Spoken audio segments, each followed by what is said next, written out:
Coronavirus que produce la enfermedad conocida como COVID-19 aún mantiene en vilo al mundo entero.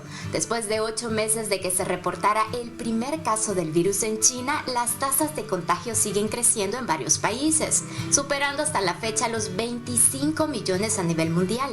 La enfermedad ha causado la muerte de más de 843,000 personas, según datos de la Organización Mundial de la Salud. Los síntomas continúan manifestándose con fiebre, tos seca y cansancio, aunque se han detectado otros menos comunes como las molestias y dolores de garganta, diarrea, conjuntivitis, dolor de cabeza, pérdida del sentido del olfato o del gusto, erupciones cutáneas o pérdida del color en los dedos de las manos o de los pies.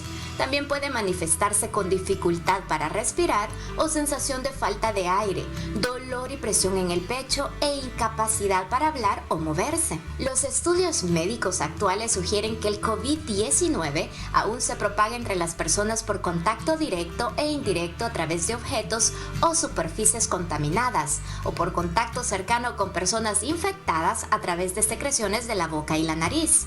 Sin duda, esta epidemia ha puesto en descubierto las fragilidades del mundo entero, y aunque varios países y farmacéuticas han anunciado que están en etapas avanzadas en el desarrollo de una vacuna, hasta el momento no se ha aprobado ninguna para uso masivo a nivel mundial como tratamiento efectivo, mientras que la Organización Mundial de la Salud ha advertido que podría tomar cerca de 2 años detener la propagación del virus, por lo que es importante que ahora más que nunca se tomen más medidas de bioseguridad para evitar la propagación del COVID-19.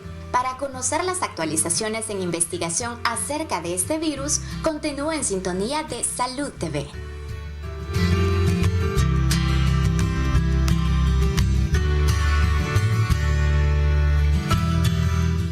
Muy bien, bienvenidos a su programa Salud TV. Estamos iniciando una semana y finalizando el mes de agosto, lunes 31 de agosto ya. Y este tema que vamos a estar tocando este día es gracias a Ultra 12 Plex. ¿Y tú? ¿De qué forma manejas el estrés? Yo lo hago con Ultra 12 Plex, energizante y antiestrés. Ultra 12 Plex presenta.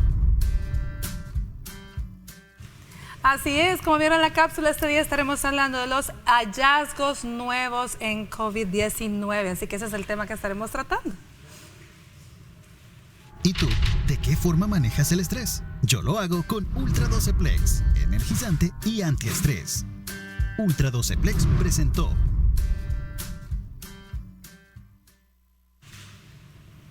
Bueno, y tengo el gusto de estar muy bien acompañada con nuestro amigo ya de Salud TV, amigo personal, el doctor Carlos Araujo Presa, médico internista, intensivista y neumólogo desde Houston, Texas. ¿Cómo estamos, Carlos? Bienvenido. Muy buenas tardes, Elisa. Un placer saludarla.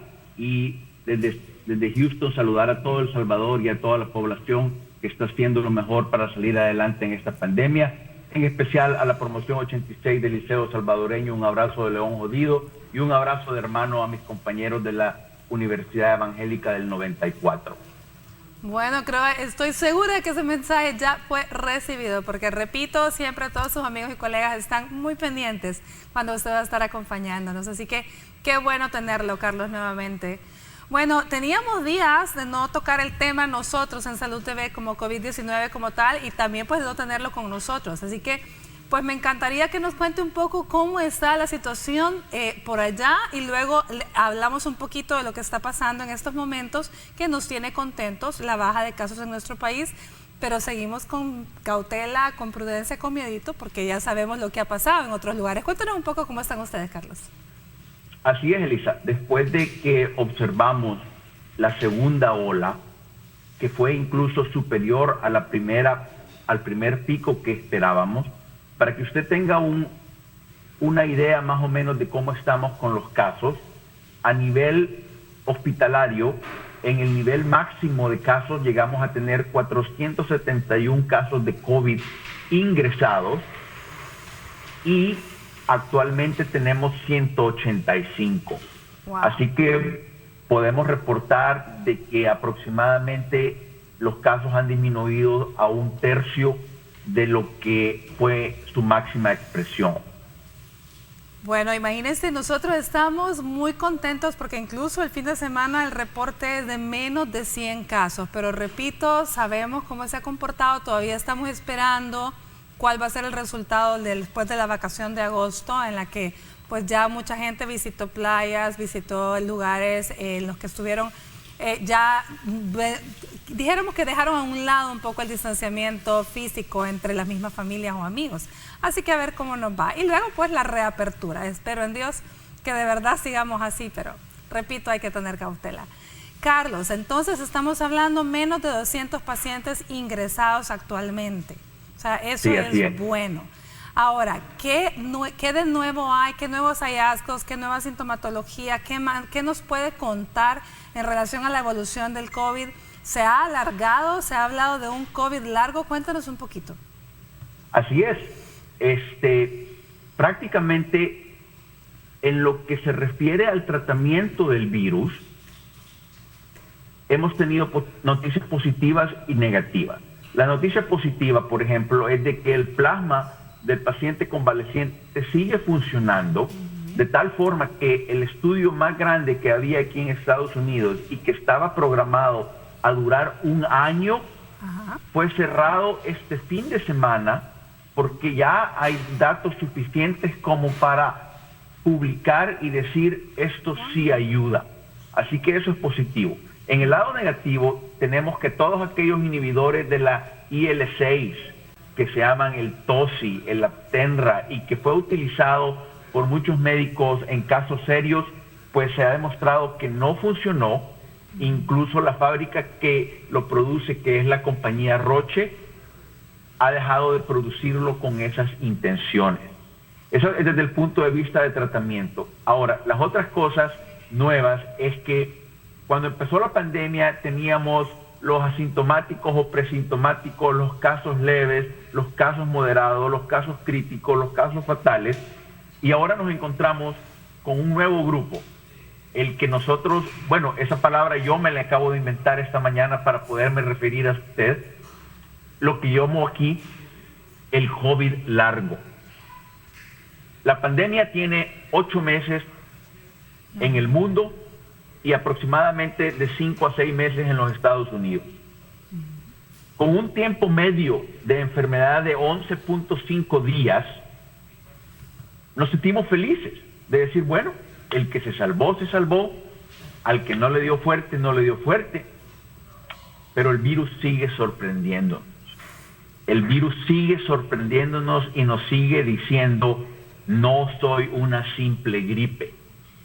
Y por eso es que tenemos ahora los que nosotros llamamos el COVID largo, que tiene síntomas desde de tipo neurológico hasta de tipo reumatológico. Por ejemplo, a nivel neurológico, los pacientes que cursaron con encefalopatía, que se presentaron en el hospital solo porque tenían sueño, solo porque estaban pasaban dormidos con más tiempo del normal, esas personas están reportando lo que nosotros llamamos neblina 1 y 2 meses después. La pérdida del olfato, la muy conocida anosmia, sí es cierto. El 99% de las personas van a recuperar el olfato en 1 semana, 2 semanas lo máximo, pero ya hay casos de pacientes con pérdida del olfato tan prolongada como 1 mes. Con respecto al fenómeno pulmonar, cosas positivas que hemos aprendido. El COVID no ocasiona fibrosis pulmonar tan severa como pudimos creer en un principio. Sin embargo, estos pacientes se siguen quejando de cansancio, de dificultad de dolor de pecho, de tos, mucho más allá del tiempo que uno podría haber esperado. Como ese es mi departamento, el departamento pulmonar, yo los he seguido.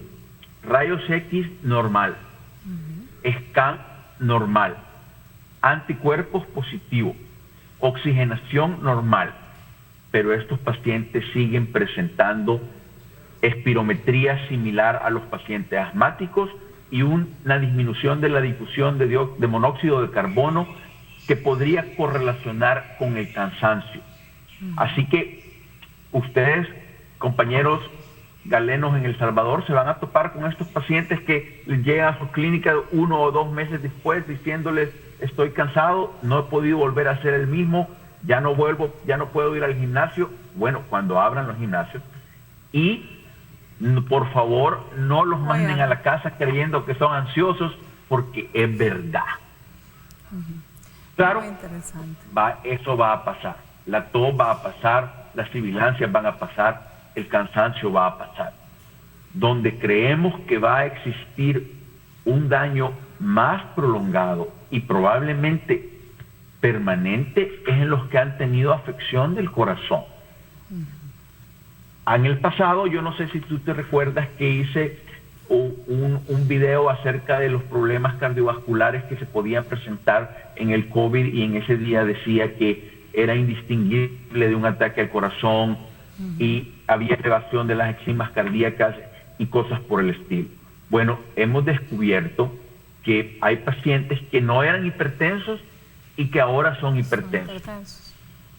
Hay pacientes que tienen disminución de la fracción de eyección del ventrículo, y hay pacientes con imagen nuclear abnormal hasta 10 semanas después de haber presentado el virus.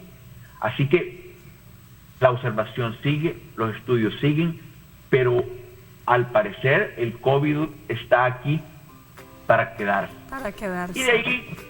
Y de ahí seguimos con los síntomas más comunes, como dolor de huesos. Vamos a continuar con esos síntomas más comunes, Carlos, luego de la pausa. Ahora tengo que ir al avance TN21 con Osvaldo Ruiz. Sí, ya volvemos. A la orden.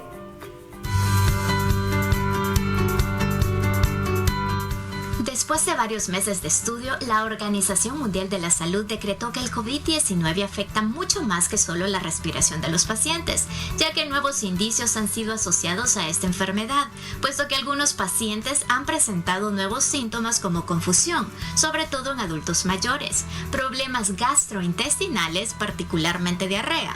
Muchas personas inclusive lo han experimentado como el primer signo de la enfermedad, pérdida del olfato y gusto, que puede aparecer sin presentar congestión nasal y durar de 9 a 14 días, por lo que podría ser un indicador temprano del virus. La conjuntivitis también ha sido identificada como nuevo síntoma. Además, el virus puede presentarse con problemas en la piel. Algunos pacientes con COVID-19 han mostrado lesiones dolorosas en el cuerpo, como ampollas, picazón o erupciones de forma simétrica. La buena noticia es que en la actualidad los científicos están adquiriendo un mayor conocimiento de cómo el virus puede transmitirse a través del sistema de membranas mucosas del cuerpo y cómo puede afectarlo, para tener una temprana identificación.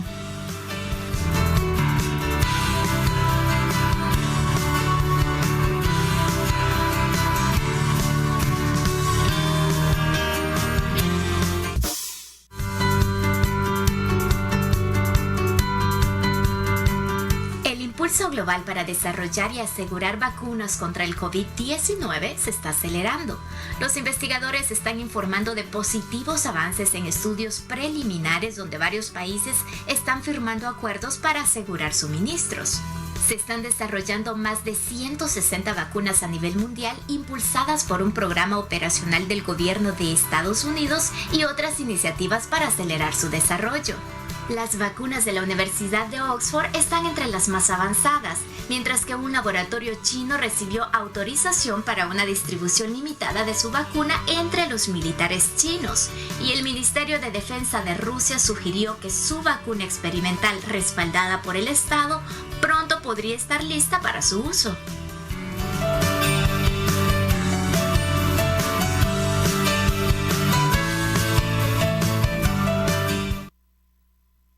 Bueno, y continuamos con nuestro programa. Estamos con el doctor Carlos Araujo, médico neumólogo intensivista desde Houston, Texas, que nos está apoyando este día.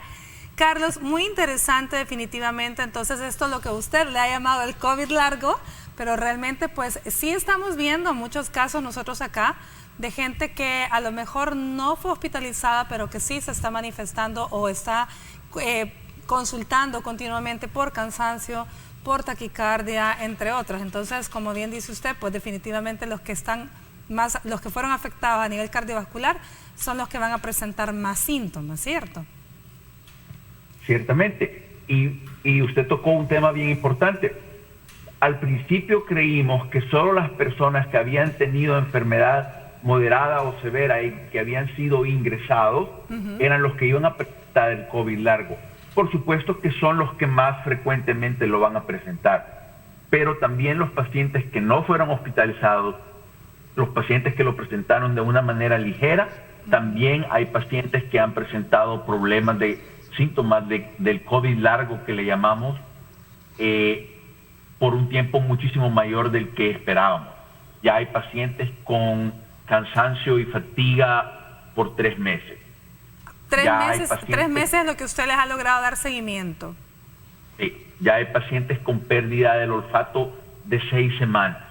¿Me entiende? Ninguna, por supuesto, de estos síntomas ligeros, como les mencionaba al principio, que son la fatiga, el dolor de cabeza, los rash, los dolores de piernas, de articulaciones, la nublina mental, ninguna de esas son problemas potencialmente mortales, pero ciertamente son situaciones incapacitantes. Molestas e incapacitantes. Yo tengo una paciente que tiene anosmia prolongada y la señora se dedica a vender vino. Entonces, eso le afecta en su trabajo. Así que sí, el virus está para quedarse. Hay un COVID largo. Incluso aquí hay personas médicos que empiezan a decir, bueno, entonces, ¿cómo le vamos a llamar a esto? Los catalogamos a todos como síndrome de fatiga crónica y todos los médicos aquí estamos diciendo, no, esta enfermedad ha sido causada por el COVID, esperémonos, no la llamemos con otro nombre, no la empecemos a tratar como síndrome de fatiga crónica. Esperemos a ver qué sucede. Esperemos a ver qué más. Carlos, una pregunta, ¿qué hay de ciertas observaciones que se viralizaron por ahí de estudios realizados en México? No le puedo decir más porque era algo que se viralizó, que hablaba de la relación que existía entre los pacientes que presentaban anosmia y ageusia, difícilmente presentaban neumonía. Ciertamente, esa ha sido mi observación también. Los pacientes que han presentado con ageusia y anosmia, por lo general han sido pacientes más jóvenes y por lo general han sido pacientes leves, tratados de una forma ambulatoria. Eso definitivamente es interesante, de verdad. Igual que el paciente con problemas gastrointestinales, tiende a cursar un proceso más benigno y no desarrollan neumonías severas. Qué bueno. Bueno, ¿qué hay de la reinfección? Ahora sí hay evidencia de que hay reinfecciones además. Ciertamente, doctor Rubio. Así que yo como amigo suyo y como médico le voy a dar mi opinión bastante profesional y voy a hacer un poquito de pausa para que escuchemos los números y veamos que el cielo no se está cayendo. En este momento, en el mundo entero, existe la comprobación de 2 reinfecciones. Una en los Estados Unidos y una en un paciente de Corea del Sur. Hagamos números. En los Estados Unidos, ese reinfectado es 1 en 6 millones de pacientes. Eso es 1 en 0.00016% de chances de reinfección. Si unimos a ese con el de Corea del Sur, serían 2 pacientes en el mundo y en el mundo hay 25 millones de infectados. Es más fácil ganarse la lotería que volver a ser reinfectado. Ahora, hablemos de los casos en particular. El paciente de Sur Corea, que fue reinfectado, comprobado por exámenes, se reinfectó con una cepa diferente a la primera con la que él contrajo el COVID. Ok. Pero aquí viene lo interesante. Tu sistema inmunológico funcionó, montó una respuesta inflamatoria, de anticuerpos importante, y el paciente tuvo una enfermedad sumamente leve. El paciente aquí en Estados Unidos era un paciente más joven.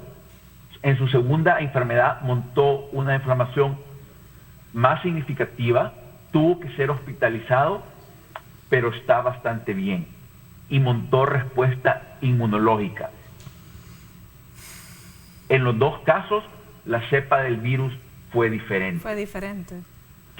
Así que si usted me dice a mí, ¿existen los reinfectados? Sí existen los reinfectados, pero son 2 en 25 millones de infectados. Por lo tanto, se puede decir, a este momento esto no es estadísticamente significativo para poder... No es estadísticamente significativo, así es, no hay que volver a salir corriendo y pensar que el cielo se está cayendo. Okay. Es más, mantener las medidas de distanciamiento social y la higiene, eso va a ser importante no solo para el COVID, sino para enfermedades que puedan venir en el futuro.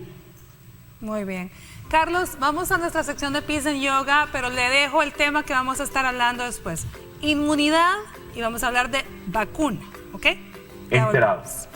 A la orden. Vamos a ver a Lianik Borlasca en la sección de Peace and Yoga. Ya volvemos.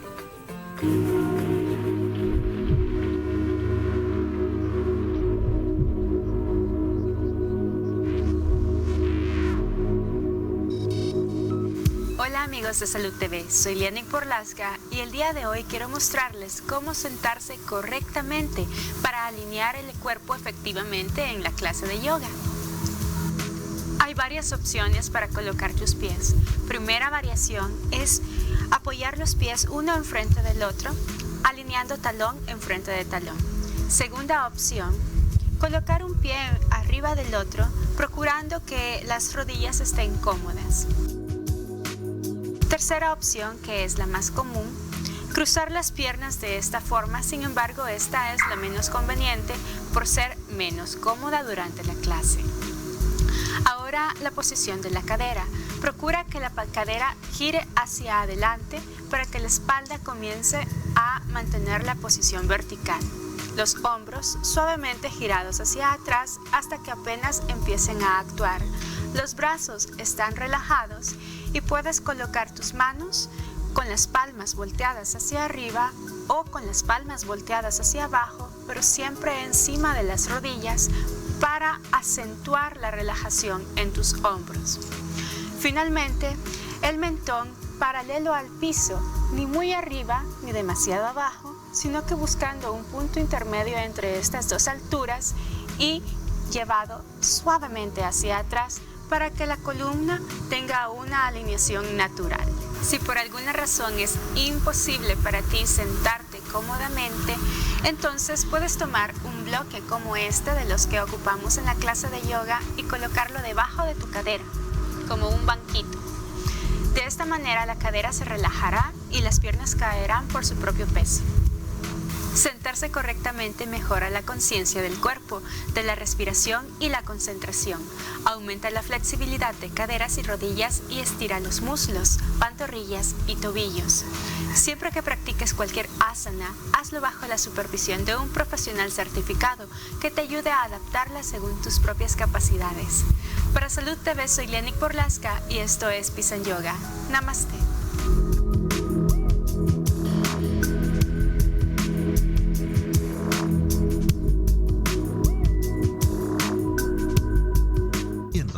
Salud TV. Muchos factores pueden dañar la piel de tus axilas y causar irritación provocando manchas. Dove presenta su solución. Dove Dermoaclarant. Reducción de manchas en las axilas comprobada. Dove presenta. Bueno, y este día tenemos un consejo para ustedes gracias a Dove Dermoaclarant. Hoy hablaremos sobre la depilación. El método que elijas depende mucho de ti y de tus circunstancias, dependiendo si prefieres cera, rastrillo o láser. Hay una serie de cuidados que podrían resultarte muy útiles. Por ejemplo, tras depilarse, lo mejor es darse una ducha de agua fría o bien aplicar sobre la zona depilada agua fría o incluso cubitos de hielo, porque calmará la piel y al mismo tiempo cerrará los poros. Se pueden aplicar también cremas hidratantes, aceite de almendras o algunos productos naturales que te pueden ayudar. Si tu piel tiende a infectarse, lo mejor es repetir la aplicación 1 o 2 veces al día, siguiente a la depilación. Este fue el consejo del día de hoy, gracias a Dove Dermoaclarant. Muchos factores pueden dañar la piel de tus axilas y causar irritación provocando manchas. Dove presenta su solución. Dove Dermoaclarant. Reducción de manchas en las axilas comprobada. Dove presentó.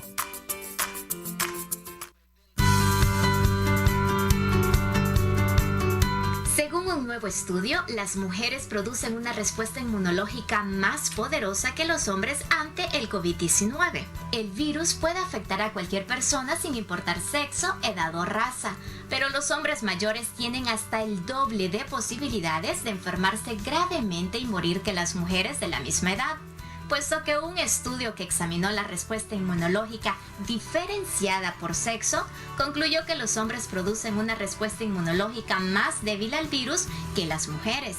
Sobre todo, los científicos encontraron que el cuerpo de las mujeres producían más células T, que pueden matar a las células infectadas con el virus y evitar que la infección se propague, mientras que los hombres mostraron una activación mucho más débil de estas células. Por lo anterior, los hombres, sobre todo los mayores de 60 años, podrían necesitar más de las vacunas para protegerse contra la infección.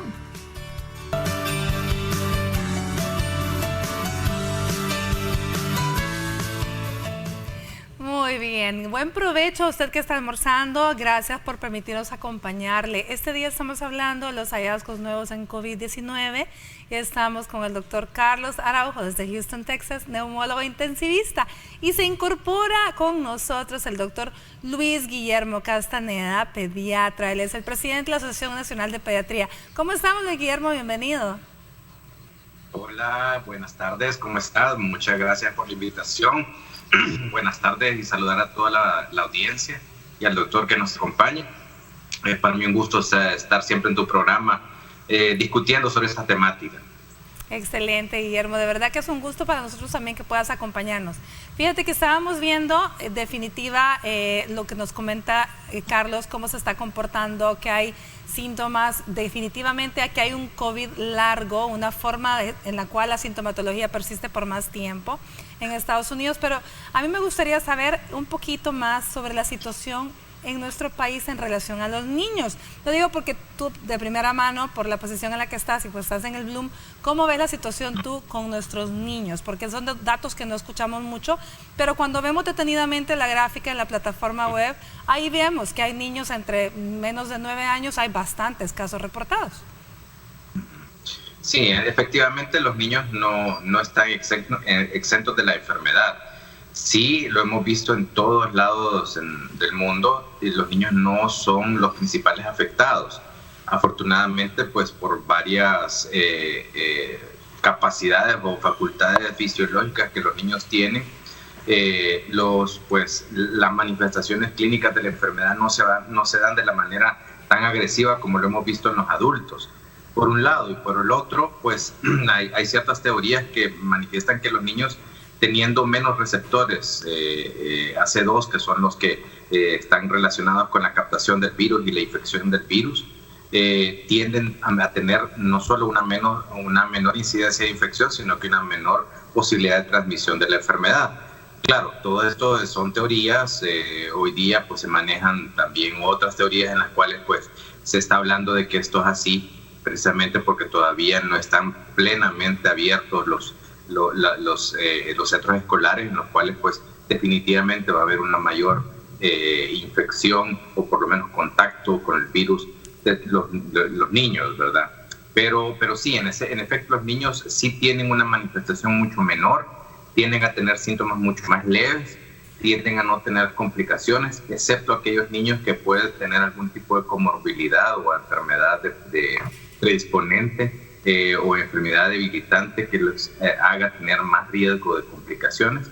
Sin embargo, afortunadamente no es lo común, ¿no? Que lo común es básicamente ver niños que tienen síntomas menores como tos, fiebre, un poquito de rinorrea, algunas veces síntomas gastrointestinales, pero más allá de eso, pues obviamente no pasa.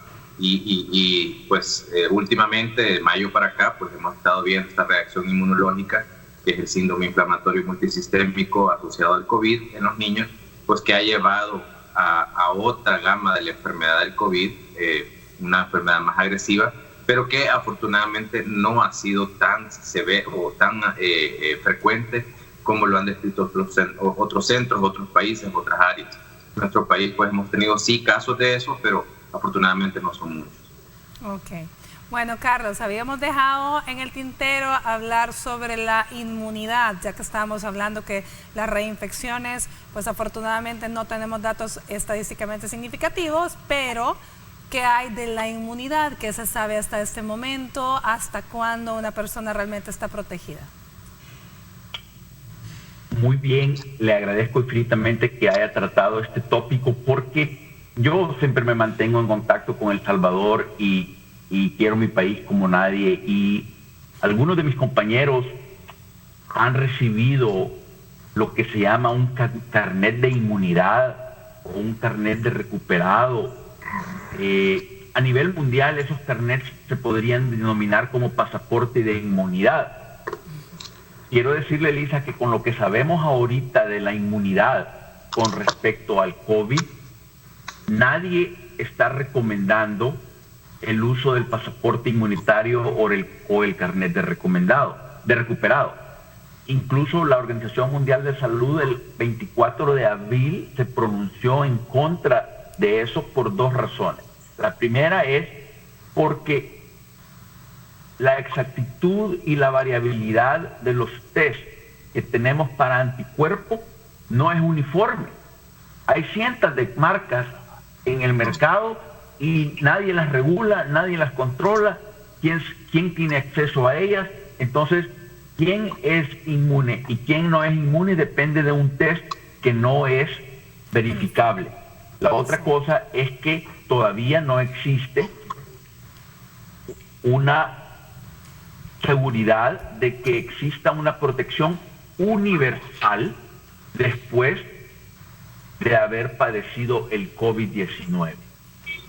Tercero, nadie se ha puesto de acuerdo todavía cuál es el nivel de inmunidad mínimo. Por ejemplo, aquí en los Estados Unidos se utilizan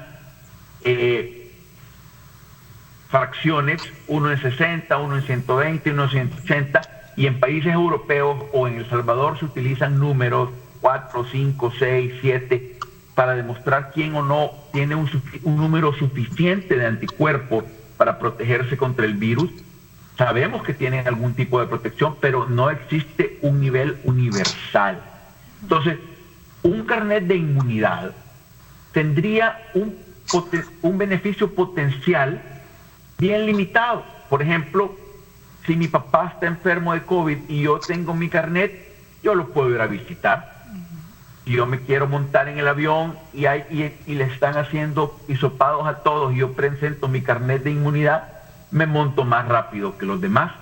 Pero eso no me garantiza poder volar a otro país, porque en el otro país, primero, no reconocen el carnet inmunitario, no reconocen el pasaporte inmunitario, y igual estaría yo sujeto a tener una cuarentena al llegar al otro país. Ahora, ¿qué problemas le vemos desde Estados Unidos, para que usted tenga una idea, a un carnet inmunitario o a un pasaporte inmunitario o a un carnet de recuperado? Se necesitan por lo menos 2 test para yo decirle a usted que usted está inmune. En El Salvador, con 7 millones de habitantes, necesitaríamos 14 millones de test para hacerlo en la población. Para que usted tenga una idea, 14 millones de anticuerpos, de test de anticuerpos, es la cantidad que existe ahorita en los Estados Unidos. O sea que ni nosotros ni los Estados Unidos pudieran emprender un programa de esa magnitud. Okay. La otra cosa es que el COVID tiene una prevalencia bien baja.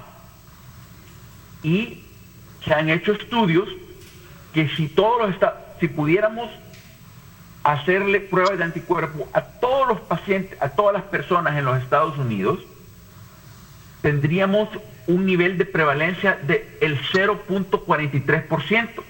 Es cierto, hay ciudades como Nueva York que han tenido un nivel de positividad de 14.9%, pero agarrando a Estados Unidos todo en conjunto, 0.43%. Entonces, si usted piensa restablecer su economía, si usted piensa abrir los bares, si usted piensa abrir los restaurantes, si usted piensa darle trabajo a alguien basado en un carnet inmunitario, no se va a poder, porque no tenemos 14 millones de test y porque la prevalencia de la enfermedad no es tan grande. Por último, el acceso a los test no es universal. Para todo, así es.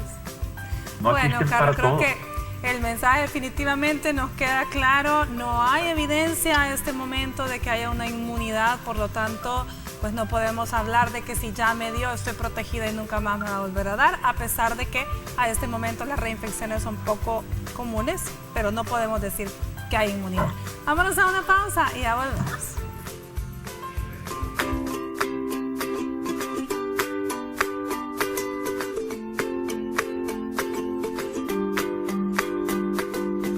Estás viendo Salud TV.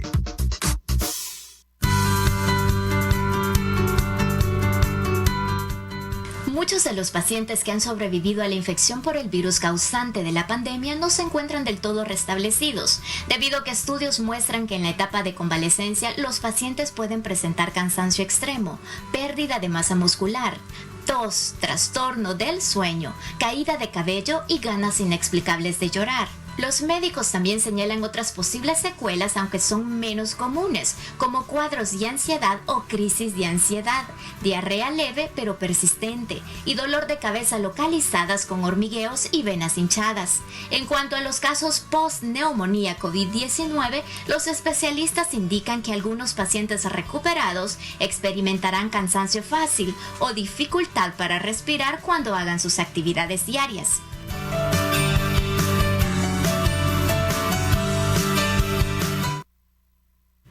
Muchísimas gracias por continuar con nosotros. Estamos hablando sobre COVID-19, qué hay de nuevo, cuáles son los nuevos hallazgos, pero también nos gustaría hablarle, Guillermo, ahorita acerca de los niños. Bueno, afortunadamente me incluyo como padre de familia. Tenemos todavía que 5 meses o menos, porque sería septiembre, octubre, noviembre, diciembre, 4 meses para preparar a nuestros hijos para la reapertura escolar en enero, ciertamente. Eso es lo que hasta este momento nos da la tranquilidad a los padres de saber que nuestros hijos todavía van a estar en casa. ¿Qué nos puedes decir al respecto? ¿Qué consideraciones o qué cosas hay que marcar ahorita en los niños? Bueno, realmente eso es un tema bastante importante discutirlo, sobre todo porque nadie tiene la solución. Me refiero a nadie en el mundo, realmente tiene la solución de cuál sería la mejor forma de enfrentarlo. Tenemos claro muchas cosas, ¿verdad?, en cuanto al COVID y la transmisibilidad, y sabemos que pues el efecto de tener a los niños en casa disminuye la transmisión de alguna manera, ya que no tenemos contacto con los niños, con otros niños, y disminuimos esa cadena. Sin embargo, pues también hay que recordar que no solo se trata de mantener a los niños resguardados en casa, sino que al hacer esto, pues estamos también limitando su capacidad de aprendizaje. El impacto pues, que esto va a tener a todos los niveles, no solo a ciertas edades, sino que a todas las edades, especial a todas las áreas de la educación, incluso la educación superior, lo vamos a ir viendo a lo largo de los años, porque pues obviamente hay que recordar que los métodos que estamos utilizando actualmente para el aprendizaje de nuestros hijos no son tal vez los idóneos ni están disponibles para todos. Eso quiere decir que no, pues obviamente son métodos de emergencia, todas estas comunicaciones virtuales entre los maestros y nuestros hijos, son situaciones en las cuales han tenido que surgir como solución al problema de la pandemia, pero no es la manera óptima de la enseñanza en nuestros niños. Obviamente todo eso requiere un montón de más sacrificio, un montón de tecnología que no todos los niños la tienen o todos los padres de familia tienen acceso a esa tecnología por cuestiones económicas.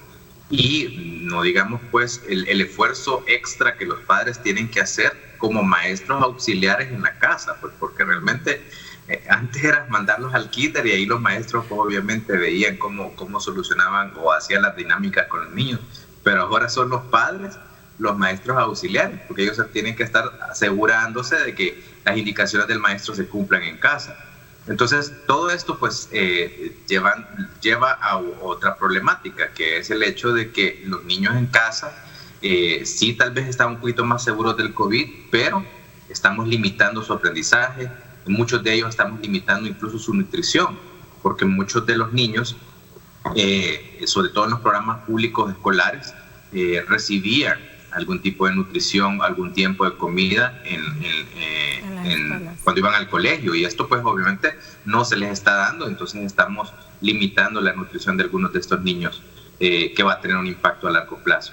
Pero ¿qué podemos hacer con esto? Pues obviamente ahorita trabajar con lo que se tiene, y si todavía nosotros tenemos la oportunidad de tener a nuestros niños en casa, pues concientizar la necesidad de que pues la normalidad va a cambiar, y la normalidad para ellos pues que todavía no comprenden, sobre todo los niños menores de 5 años que tienen un nivel de comprensión muy limitado sobre el COVID y las consecuencias, pues no comprenden que no van a poder jugar con sus amigos de la manera que lo hacían antes, que no van a poder compartir de la manera que lo hacían antes, van a tener que tener limitantes en cuanto al lavado de manos, al lavado al uso de mascarillas, a todos estos utensilios que ahorita los vemos como muy necesarios. Ahora lo van a tener que incorporar a su rutina sin un nivel completo de comprensión de por qué lo tienen que hacer, ¿verdad? Con que le ha costado a los adultos. Importante. Con que le ha costado a los adultos, Guillermo. Ya no dijéramos. Sí, no, con que cuesta hacer que se laven los dientes, no vamos a hacer que se cueste que se pongan mascarillas y se laven las manos o usen alcohol gel. Entonces, ya me imagino el primer día del colegio, la fulanita contestándole a la maestra: señorita maestra, mi hija se trajo la mascarilla de la fulanita. Entonces va a ser un caos, realmente, pero un caos en el cual tenemos que entrar todos, ¿verdad? La van a dejar estar conscientes. La van a dejar tirada en el eso va a ser terrible. La van a andar en la mochila, no van a guardar el distanciamiento físico, pero yo estoy de acuerdo contigo. Definitivamente es un problema serio, porque también van a tener algunas secuelas psicosociales de esa falta de relación social con sus amigos, el no verlos, el solo ver una pantalla. O sea, esto es un problema bastante serio. Pero bueno, vámonos a una pausa, ya volvemos.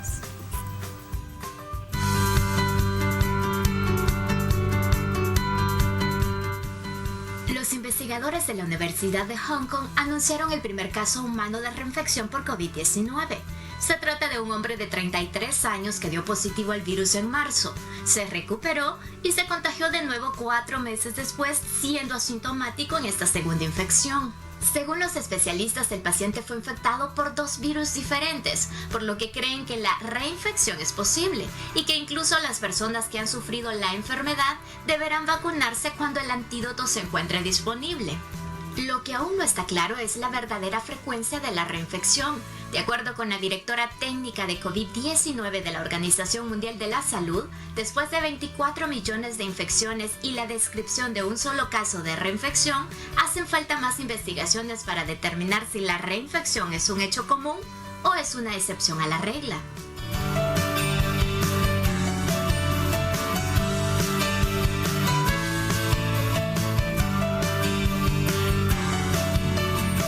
Estás viendo Salud TV.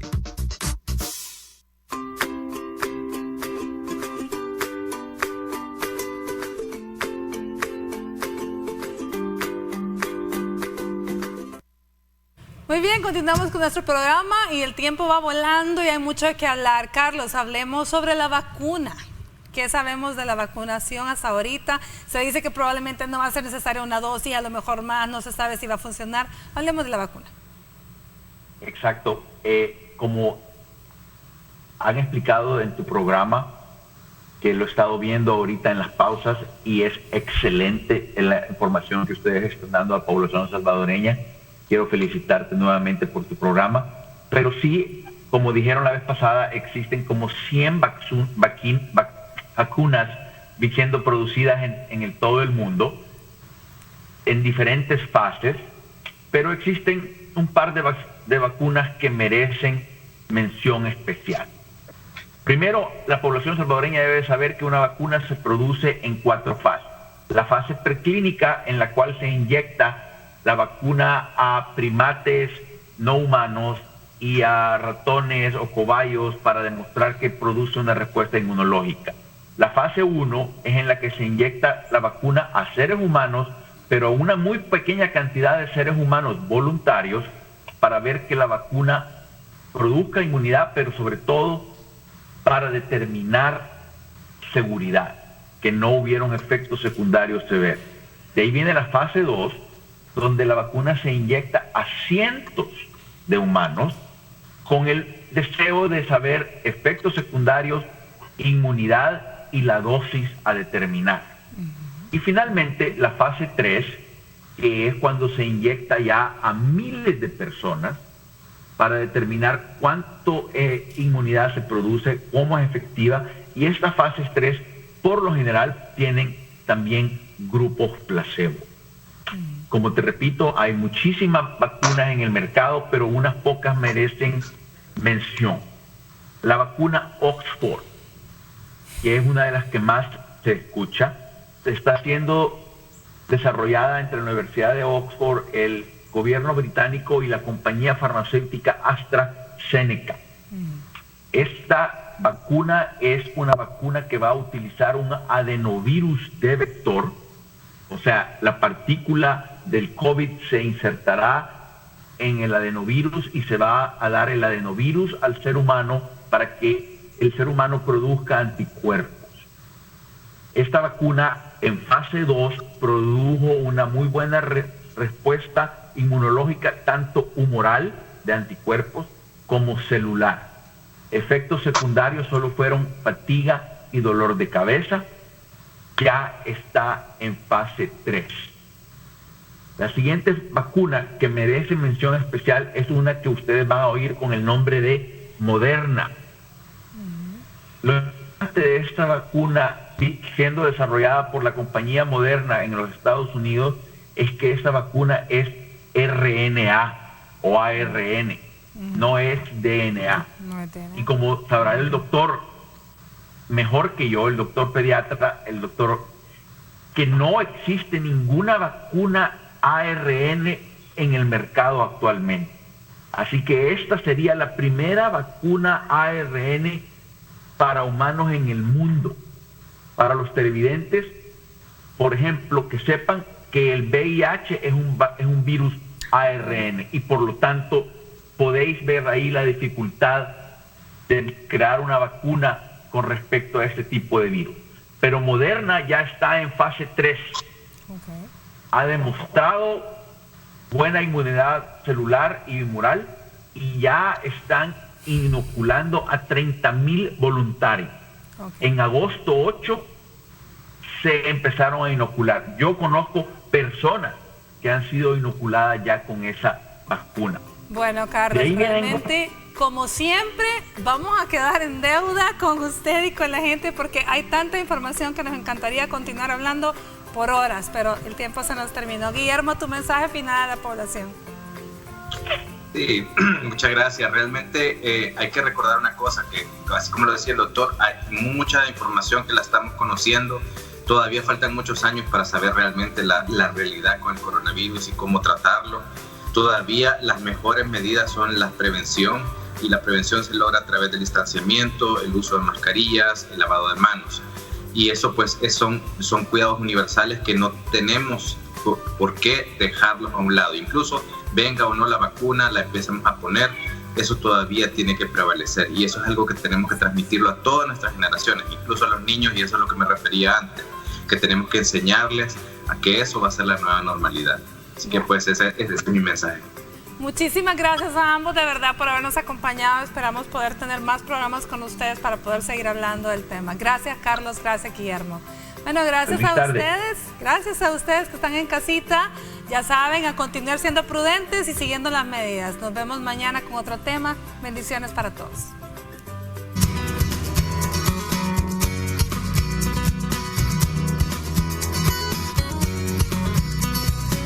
Aunque nuestro país ha iniciado gradualmente la reactivación económica, hay que tener en cuenta que el virus no ha sido erradicado y podríamos infectarnos en el lugar menos pensado, por lo que a continuación te damos unos consejos que debes seguir para evitar contagiarte. Cuidado en el transporte público. Si necesitas subir a las unidades colectivas, procura mantenerte alejado de los otros pasajeros, tanto dentro del autobús como en las filas para ingresar. Y en la medida de lo posible, evita el contacto de tus manos con las superficies. Guarda siempre el distanciamiento social. Es una de las principales normas a tener en cuenta si se quiere evitar el contagio, ya que estar en contacto físico con otras personas, compartiendo besos, abrazos o dándose la mano para saludar, incrementa significativamente las probabilidades de contagio. Usa siempre mascarilla. Cuando estés en la calle debes utilizarla siempre, ya que esta protege la nariz y la boca, evitando contacto con gotitas, salpicaduras y aspersiones que pueden contener el virus. Recuerda que aunque los demás parezcan estar sanos, hay personas asintomáticas que pueden transmitir la enfermedad.